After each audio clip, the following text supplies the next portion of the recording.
எதுவுமே சொல்லலை. Okay okay okay ஒன்றும் இல்லை பேனிக்காக வேண்டாம், நான் கிளியராக இருக்கேன், டென்ஷன் வேண்டாம், எனக்கு 5 மினிட்ஸ் டைம் கொடுங்க அப்படின்னு சொல்லிட்டு வெளில போயிட்டாங்க. எனக்கு என்னென்னா நம்ம தானே ரெஸ்பான்சிபிலிட்டி, நாம் ஏன் இந்த இடத்துல மிஸ்டேக் பண்ணால் என்ன மிஸ்டேக் ஆச்சு? பட் என்ன நாங்கள் வச்ச மார்க்கு, சார் கொடுத்த மார்க் எல்லாமே கரெக்டாக இருக்குது, சாரோட ஆக்ஷன் எல்லாமே கரெக்டாக இருக்குது. ஆனால் எப்படி நடந்ததுன்னா இது வரைக்குமே எங்களால் கணிக்கவே முடியலை.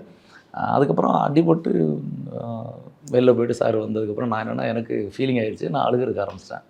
அப்புறம் எனக்கு வந்து தோளில் தட்டி கொடுத்துட்டு, இது வந்து ஃபைட்டு தானே எடுக்கிறான், அடிபடாமல் இருக்குமா, சாங் எடுக்கிறான், சீன் எடுக்கிறான், ஒன்றும் வேடிக்கை வேண்டாம் போனேன் அடிச்சது நொறுக்கு அப்படின்னாங்க. அந்த அந்த மூமெண்ட்லாம் வந்து லைஃப்பில் மறக்கவே முடியாது. ஏன்னா என்னை மாதிரி ஒரு வளர்ந்து வர்ற பசங்களுக்கு பெரிய ஊக்கம் கொடுத்த ஒரு பர்சன். ஏன்னா இன்னைக்கு விக்ரம் சாராக இருக்கட்டும், அதே போல் எல்லா ஆர்டிஸ்ட்டுமே அப்படி தான் நம்மளுக்கு இன்றைக்கி வரைக்கும். அதில் மம்முட்டி சார், ஏன்னா நம்மளுக்கு வந்து தோளில் தட்டி கொடுக்குறதுங்கிற ஒரு விஷயம் இருக்குதுல்ல, நம்ம மேலே எப்படின்னா நம்ம ஒரு தப்பு பண்ணிட்டோம் அப்படின்னா நம்மளை ஜஸ்ட் ஒன்றுலடாங்கிற வார்த்தையாக சொல்கிறதுக்கும் தோளில் தட்டி கொடுத்து ஒன்றுலடா அப்படிங்கிறதுக்கான வித்தியாசங்கள் இருக்குல்ல. அந்த டச்சே வந்து நம்மளுக்கு வந்து இன்னும் நிறைய நம்ம சாதிக்கணும், நிறைய ஒர்க் பண்ணணும், பட் கேர்ஃபுல்லாக ஒர்க் பண்ணணுங்கிறது நம்ம மைண்டில் ஓடிக்கிட்டே இருக்கும்.